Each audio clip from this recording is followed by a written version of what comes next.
प्यारे बच्चों, आज हम एक महान गुरु का कहानी कहने जा रहे हैं। वो गुरु जिसे सीख के बच्चे विद्वान बनते हैं, समझदार बनते हैं। तो महान गुरु का कहानी है। महान गुरु एक पत्र लिखकर अपने शिष्य को बोले कि अगले 6 महीने लगेगा तुमको पैदल जाने में। मेरा एक चेला वहाँ रहता है और तुम जो है वहाँ ये संदेश दे आओ। एक पोटरी दिया और एक पत्र दिया।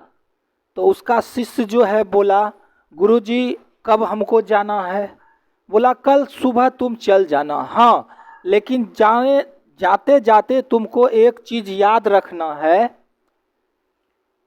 जब तुम पैदल चलेगा तो दिन भर चलते चलते थक जाएगा, तो रात में तुम इमली के पैर के सामने सो जाना रात में।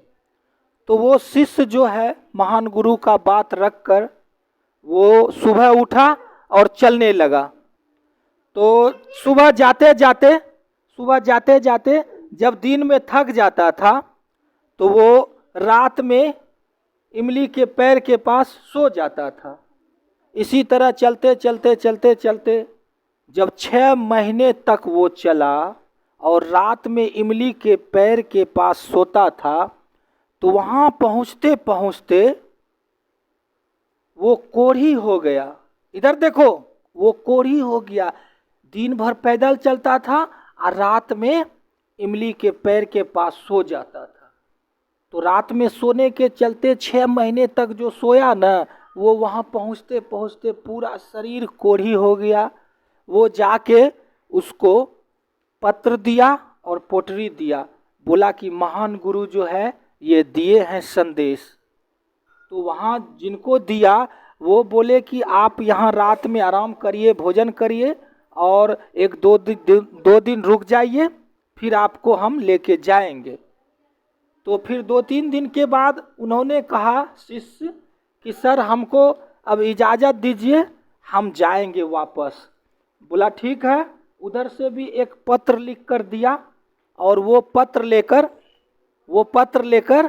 वो वापस जब आने लगा तो उनको बोला कि सुनो, जब तुम पैदल चलेगा ना दिन भर, तो रात में तुम इमली के पैर के पास नहीं सोना, तुम नीम के पैर के पास सोना।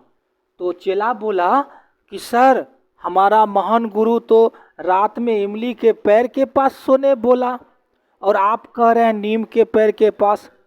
तो बोले कि वहाँ से तुम जब चला था तो महान गुरु के आदेश माना, लेकिन जब तुम यहाँ से जा रहे हो तो मेरा आदेश मानना होगा। तो बोला ठीक है सर। वो चल दिया। चलते चलते जैसे ही दिन भर चला तो रात हुआ, इमली के पैर के पास वो सो जाता था। इसी तरह चलते चलते जब वो 6 महीने तक चला तो इमली के पैर के पास सोया था रात में। वो इसी तरह 6 महीने चलते उस वक्त बच्चों गाड़ी नहीं चलता था। उस वक्त गाड़ी का आविष्कार नहीं हुआ था। लोग कहीं एक दूसरे जगह पैदल ही जाता था।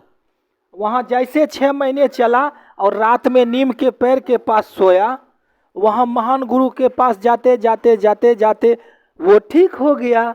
वो जो कोढ़ी हुआ था इमली के पैर के पास सोने से, तो वो नीम के पैर के पास जो रात में सोया उसका शरीर शुद्ध हो गया, ठीक हो गया। तो वहाँ महान गुरु पूछा कि तुम आ गए? बोला हाँ। बोला कोई दिक्कत भी हुआ?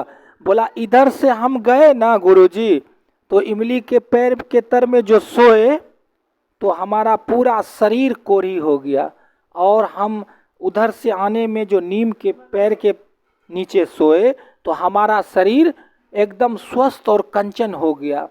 तो बच्चों, इस कहानी से तुम क्या समझा? वो गुरुजी जो है वो अपने शिष्य को क्या ज्ञान दिया? उसका ये कहना था कि तुम अपने जीवन में ज़्यादातर खट्टा नहीं खाना है। इमली खट्टा होता है ना, अगर तुम ज़्यादा खट्टा खाओगे तो शरीर में नुकसान हो जाएगा। और नीम का जो होता है वो निरोग करता है, शरीर को स्वस्थ कर देता है, जो भी बीमारी सब होता है। तो इस कहानी से क्या सीखा, क्या कैसा लगा, इस कहानी से कैसा लगा? अच्छा लगा, अच्छा लगा, अच्छा लगा ना ये कहानी।